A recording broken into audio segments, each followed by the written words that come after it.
Alright, hey Fang Gang, hope you all had a fantastic Monday. I'm here. I didn't get a weekend, so I'm here. Let's put on my glasses, because we're reading Dracula. I'm fine, this is fine. No, I am fine, I'm just behind. I took a wrong turn leaving work today and got lost. Cool that I am. Okay, Dracula, this is chapter 15. Continuing Dr. Seward's diary from... where is this? 26th of December. What happened last time? Hey, Neve, hope you're doing good. Last time, Van Helsing revealed to Dr. Seward that it is Miss Lucy who is now a vampire. Well, they haven't used that word yet, I guess. I don't know if... It's not clear if Van Helsing knows what vampires are, or if he's just connecting the dots as they go along as well. But he knows that Lucy is causing the same blood loss on the children. Oh, you went to Comic-Con. Hope that was fun. Do you see any good costumes there? Okay. Now for Dracula by Bram Stoker, chapter 15, with Dr. Seward, on the 26th of September. For a while, sheer anger mastered me. It was as if he had during her life struck Lucy on the face. I smote the table hard and rose up as I said to him, "Dr. Van Helsing, are you mad?" He raised his head and looked at me. Okay, good, my audio's on. And somehow, the tenderness of his face calmed me at once. "What I were," he said. "Madness were easy to bear compared to truth like this. Oh, my friend, why, think you, did I go so far around? Why take so long to tell you so simple a thing? Was it because I hate you and have hated you all my life? Was it because I wished to give you pain? Was it that I wanted, now so late, revenge for that time when you saved my life, and from a fearful death? No. Can't be really, I know that feeling, just from going to parks like Disney over the years. After a few days of walking around that much, you just lose your feet."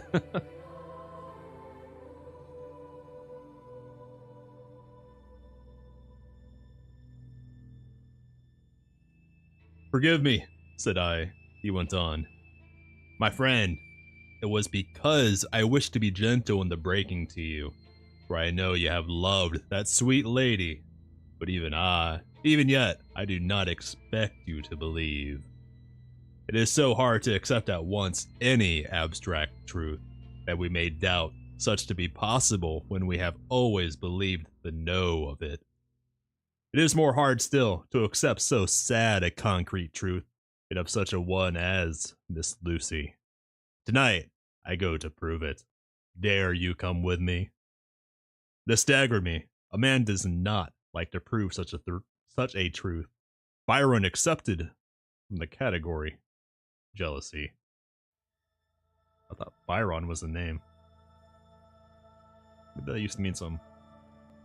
It proved the very truth he most abhorred. He saw my hesitation and spoke.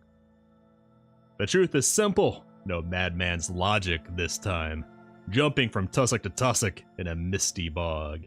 If it be not true, then proof will be relief. At worst, it will not harm. If it be true, there is the dread, yet very dread should help my cause, for in it some need of belief. Come, I tell you what I propose. First, that we go off now and see that child in the hospital. Dr. Vincent of the North Hospital, where your papers say the child is a friend of mine, and I think of yours since you were in a class at Amsterdam. He will let 2 scientists see his case, if he will not let 2 friends. We shall tell him nothing, but only that we wish to learn, and then... He took a key from his pocket and held it up. "And then we spend the night, you and I, in the churchyard where Lucy lies. This is the key that locked the tomb. I had it from the coffin man to give to Arthur." My heart sank within me. for I felt that there was some fearful ordeal before us. I could do nothing, however, so I plucked up what heart I could and said that we had better hasten, as afternoon was passing. Hugh Jackman is very angry right now. If I remember, it's all a deep haze from last week after working over the weekend, but if I remember right, Dr. Van Helsing, immediately before what they're talking about now, spent a long time in a roundabout manner explaining to Dr. Seward how Lucy has become something evil because she is what is now causing the children to lose their blood. And Dr. Seward was a suitor to Lucy in life. So there's emotions in there. And then Dr. Van Helsing is just sweet on everyone, I guess. We found the child awake. It had had a sleep and taken some food, and altogether was going on well. Dr. Vincent took the bandage from its throat and showed us the punctures. There was no mistaking the similarity to those which had been on Lucy's throat. They were smaller, and the edges, looked fresher. That was all. We asked Vincent to what had attributed them, and he replied that must have been a bite of some animal, perhaps a rat. But for his own part, he was inclined to think that it was one of the bats which are so numerous on the northern heights of London. Out of so many harmless ones, he said, there may be some wild specimen from the south of a more malignant species. Some sailor may have brought one home and had managed to escape, or even from the zoological gardens a young one may have got loose, or one be bred there from a vampire. These things do occur, you know. Only 10 days ago, a wolf got out. It was, I believe, traced up in this direction. For a week after, the children were playing nothing but Red Riding Hood on the heath, and in every alley in the place until this Bloofer lady scare came along. Since when it has been quite a gala time with them. Even this poor little mite, when he woke up today, asked the nurse if he might go away. When she asked him why he wanted to go, he said he wanted to play with the Bloofer lady. I suspect the children would be alright. The Bloofer lady is what the locals had called Lucy, not knowing who or what she was, as she lures children away. I googled it and didn't see any indication of what Bloofer means, so I guess it's just some weird folksy thing that sounded right. I hope, said Van Helsing.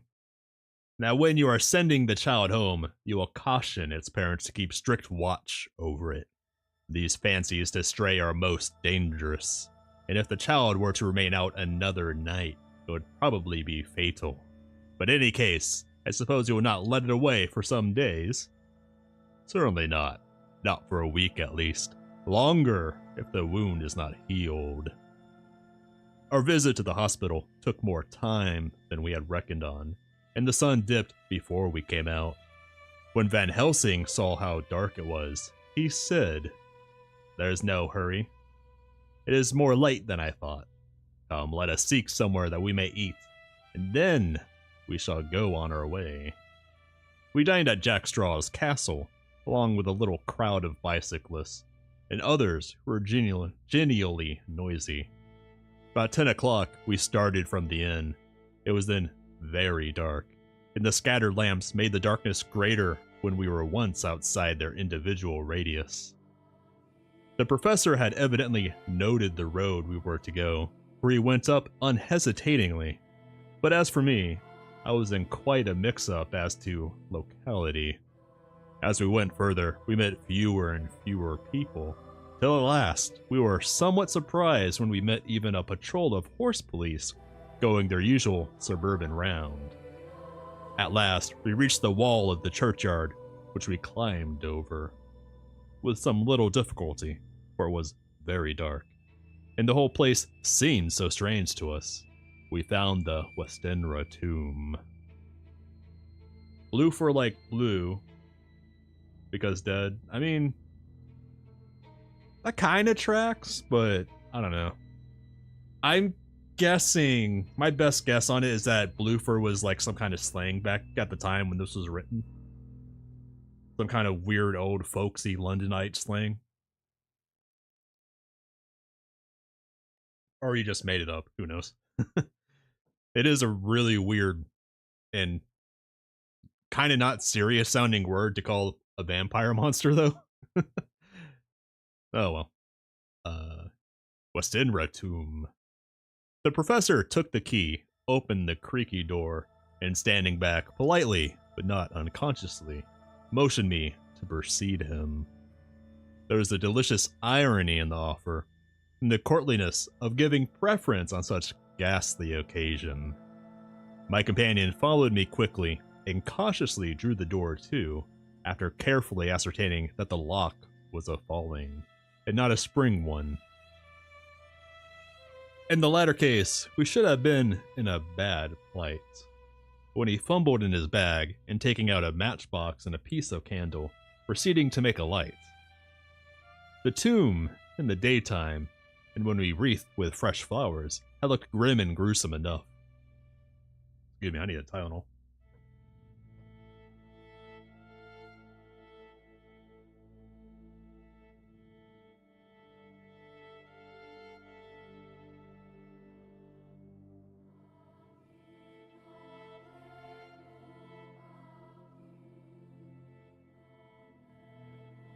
That's better.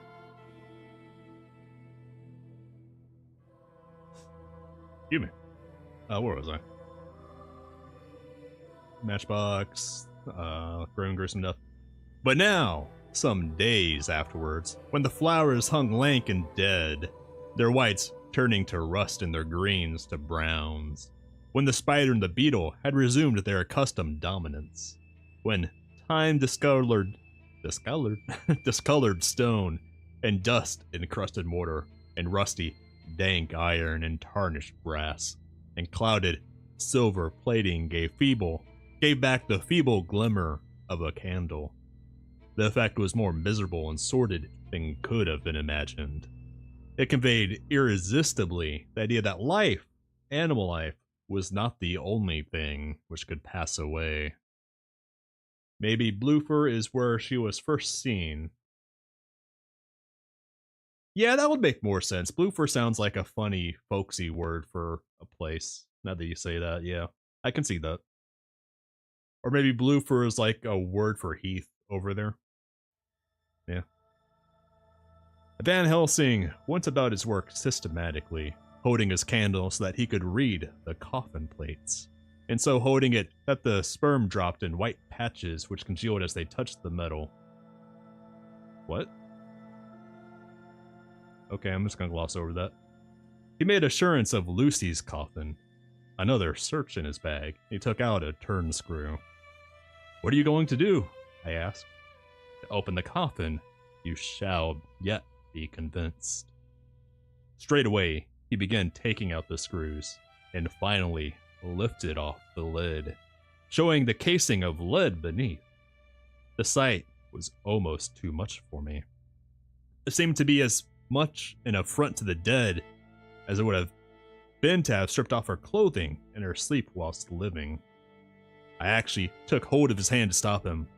He only said, "You shall see," and again, fumbling in his bag, took out a tiny fret saw. I'm not sure what kind of saw that is. Yeah, I have no idea what now. I'm just glossing swiftly over that. I'm assuming it meant something different back then.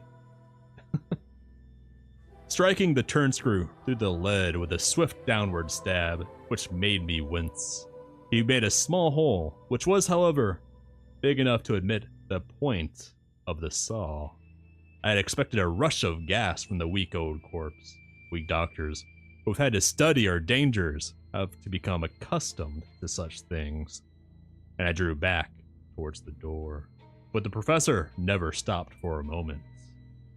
He sawed down a couple of feet alongside one side of the lead coffin, and then across and down the other side, Taking the edge of the loose flange, he bent it back towards the foot of the coffin, and holding up the candle into the aperture, motioned me to look. I drew near and looked. The coffin was empty. It was certainly a surprise to me, and gave me a considerable shock, but Van Helsing was unmoved. He was now more sure than ever of his ground, and so emboldened to proceed in his task. "Are you satisfied now, friend John?" he asked. I felt all the dogged argumentiveness of my nature awaken within me as I answered him. "I am satisfied that Lucy's body is not in the coffin. That only proves one thing." "And what is that, friend John?" "That is not there." "That is good logic," he said, "so far as it goes. But how can you account for it not being there?"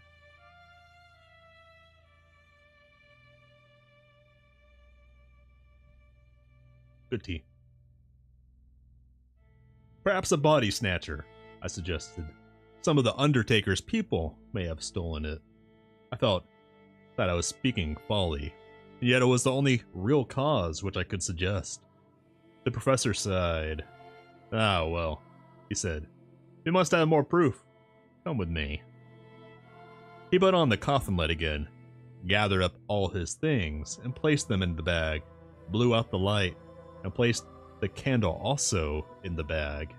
We opened the door and went out. Behind us, he closed the door and locked it. He handed me the key, saying, "Will you keep it? You had better be assured." I laughed. It was not a very cheerful thought. I am bound to say, as I motioned him to keep it, "A key is nothing," I said. "There may be duplicates, and anyhow, it is not difficult to pick a lock of that kind."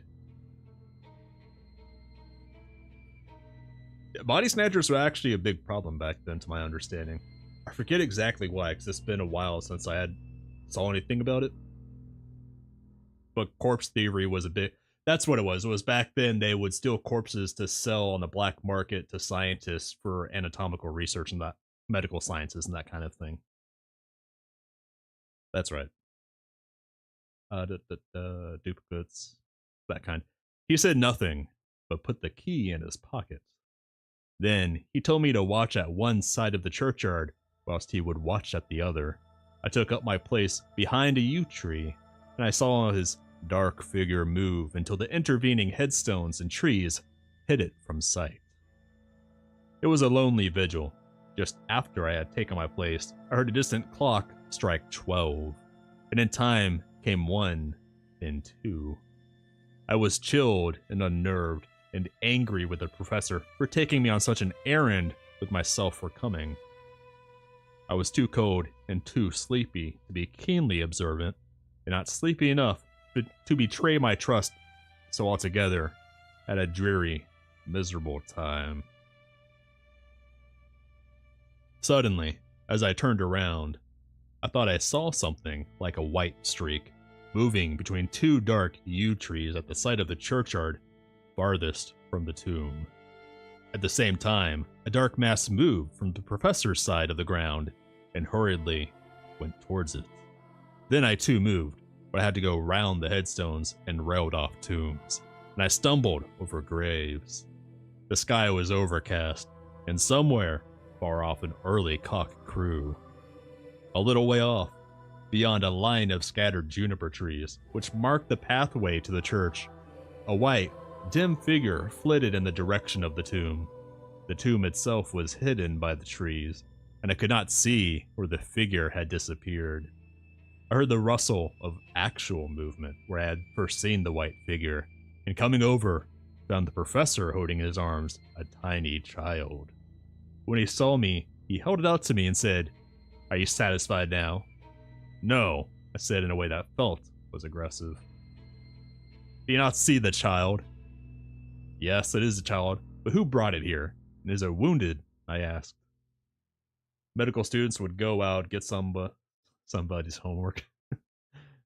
I got the joke. "We shall see," said the professor, and with one impulse, We took our way out of the churchyard, he carrying the sleeping child.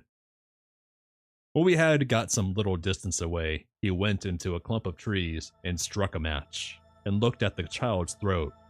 It was without a scratch or scar of any kind. Was I right? I asked triumphantly. We were just in time, said the professor, thankfully. We had now to decide what we were to do with the child, and so consulted about it. If we were to take it to a police station, we should have to give some account of our movement during the night. At least, we should have had to make a statement as to how we come to find the child.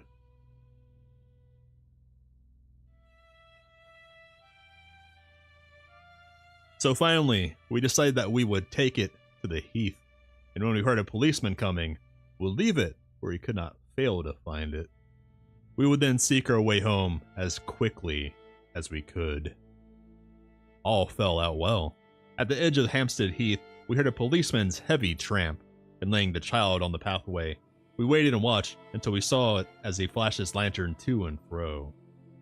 We heard his exclamation of astonishment, and then we went away silently. By good chance, we got a cab near the Spaniards and drove to town.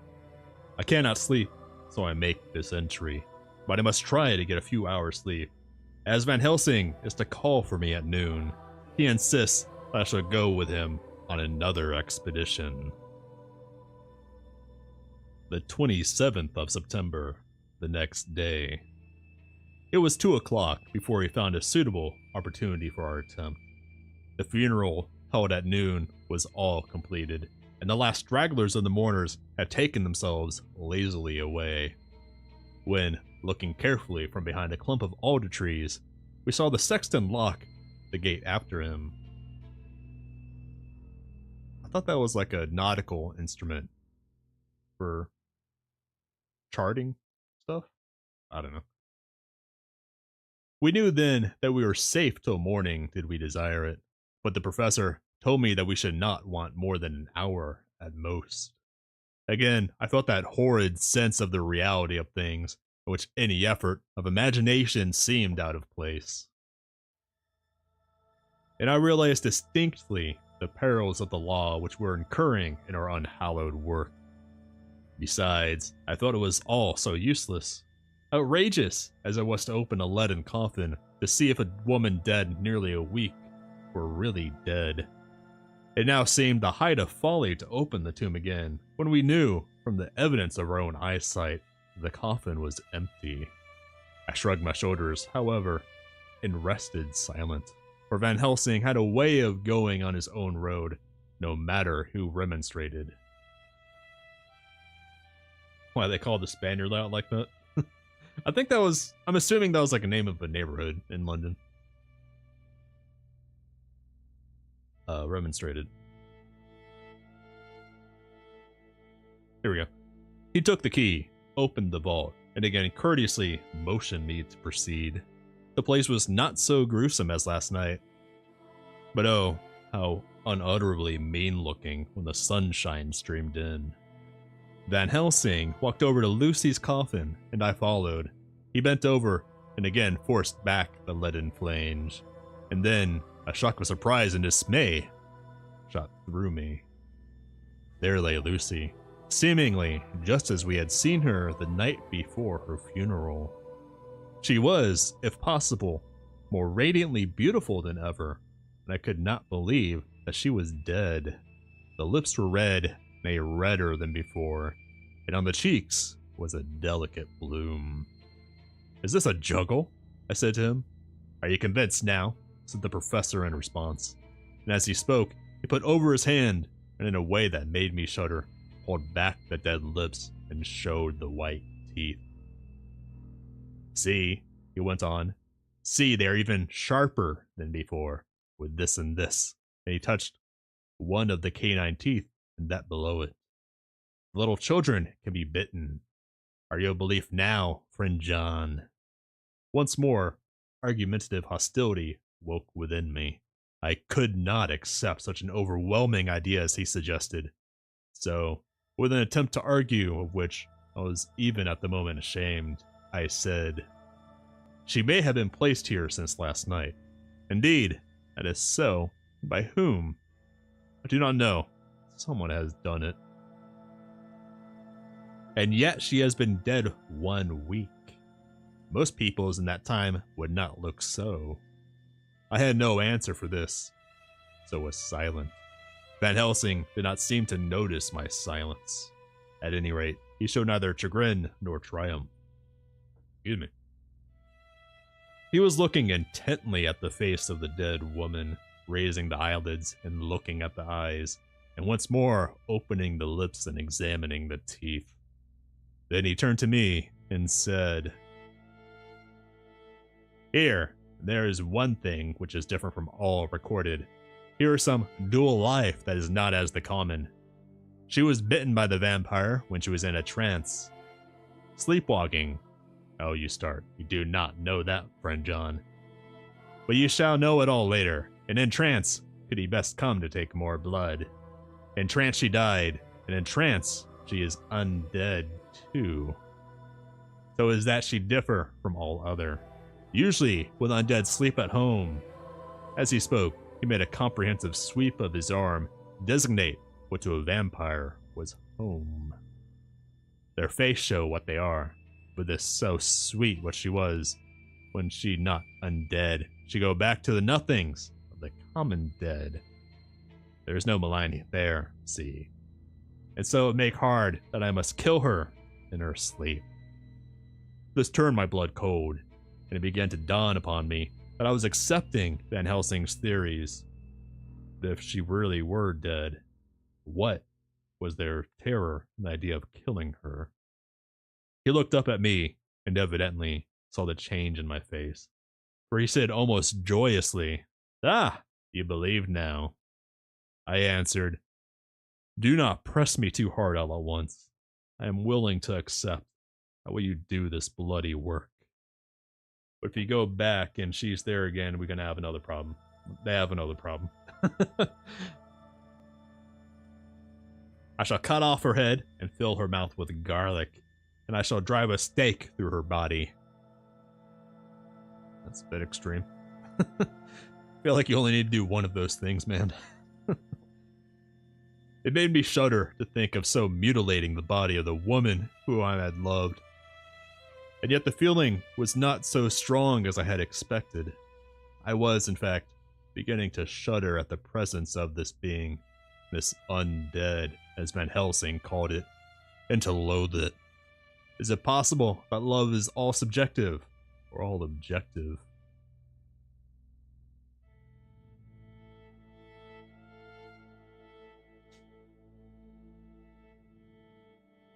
I waited a considerable time for Van Helsing to begin, but he stood as if wrapped in thought. Presently, he closed the catch of his bag with a snap and said, "I have been thinking, and have made up my mind as to what is best. If I did simply follow my inclining, I would do now, at this moment, what is to be done. But there are other things to follow, and things that are 1,000 times more difficult, that them we do not know. This is simple. She have yet no life taken, though that is of time. And to act now would be to take danger from her forever. But then we may have to want Arthur, and how shall we tell him of this? If you, who saw the wounds on Lucy's throat, and saw the wounds so similar on a child's at the hospital. If you, who saw the coffin empty last night, and full today with a woman who have not changed only. Why does Helsing have to talk like this? Every day we go through this with him. With a woman who have not changed only to be more rose and more beautiful in a whole week after she die. Make it make sense. If you know of this, and know of the white figure last night that brought the child to the churchyard, yet of your own senses you did not believe, how then can I expect Arthur, who know none of those things, to believe? He doubted me when I took him from her kiss when she was dying. I know he has forgiven me, because in some mistaken idea I have done things that prevent him say goodbye as he ought. And he may think that, in some more mistaken idea, this woman was buried alive, and that, in most mistake of all, we have killed her. He will then argue back that it is we, mistaken ones, that have killed her by our ideas, and so he will be much unhappy always. Yet he never can be sure, and that is the worst of all. And he will sometimes think that she he loved was buried alive, and that will paint his dreams horrors of what she must have suffered. And again, he will think that we may be right, and that his so beloved was, after all, undead. No, I told him once, and since then I learned much. So talky.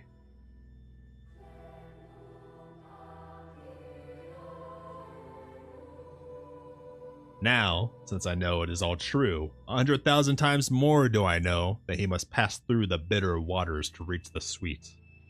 He, poor fellow, must have 1 hour that will make the very face of heaven grow black to him. Then we can act for good all round and send him peace. My mind is made up. Let us go. You return home for tonight to your asylum, and see that all be well. As for me, I shall spend the night here in the churchyard in my own way. Tomorrow night, you will come to me at Berkeley Hotel at 10 of the clock. I shall send for Arthur to come too, and also that so fine young man of America that gave his blood. Later, we shall all have work to do. I come with you so far as Piccadilly and there dine, for I must be back here before the sun sets. So we locked the tomb and came away and got over the wall of the churchyard, which was not much of a task, and drove back to Piccadilly. Got 99 problems in this bit is definitely one. Yeah. Note left by Van Helsing in his portmanteau, Berkeley Hotel, directed to John Seward, MD, not delivered. Dated the 27th of September. Friend John, I write this in case anything should happen. I go alone to watch in that churchyard. It pleases me that the undead Miss Lucy shall not leave tonight, that so on the morrow night she may be more eager. Therefore, I shall fix some things she like not, garlic in a crucifix, and so seal up the door of the tomb. She is young as undead, and will heed. Moreover, they are only to prevent her coming out. They may not prevail on her wanting to get in. For then the undead is desperate, and must find the line of least resistance, whatsoever it may be. I shall be at hand all the night from sunset till after the sunrise, and if there be aught that may be learned, I shall learn it.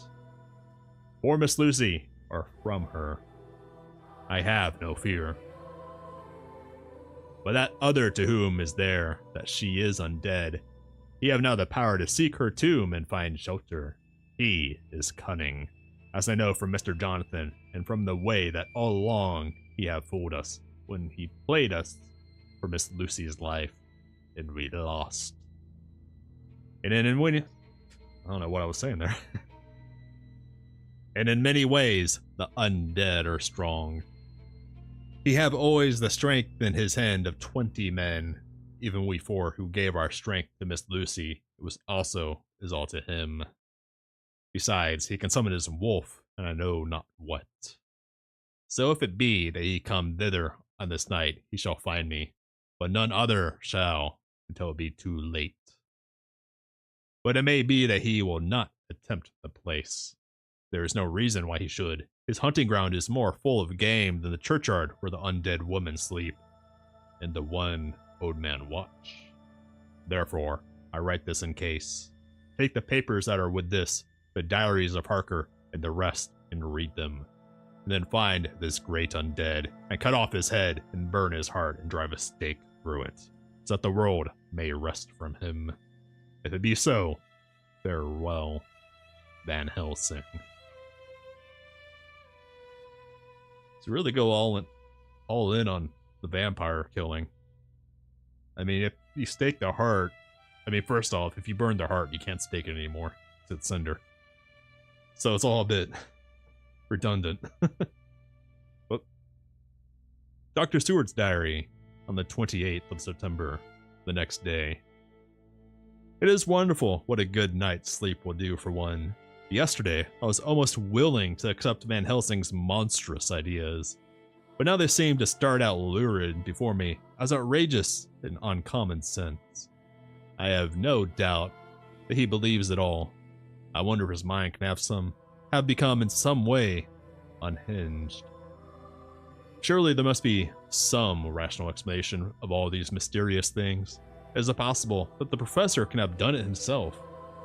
He is so abnormally clever that if he went off his head, he would carry out his intent with regard to some fixed idea in a wonderful way.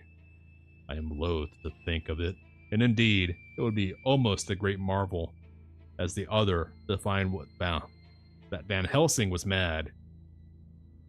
But anyhow, I shall watch him carefully. I may get some light on the mystery. You use the steak to roast the heart over the fire. I am going to actually call it there because I am fading hard. I'm still recovering from working over the weekend. Page 258, starting on the 29th of September. Okay. That will be it for tonight, unfortunately. Calling it early. I'm just not feeling well. I have to rest and recover. For tomorrow, we are playing more of Feed the Deep. That really fun scuba diving game from last week where we do human sacrifice to feed Cthulhu and save the city because we're heroes. So I'll see everyone at 1:30 a.m. tomorrow night. Have a fantastic Tuesday, everyone. Take care, Fan Gang.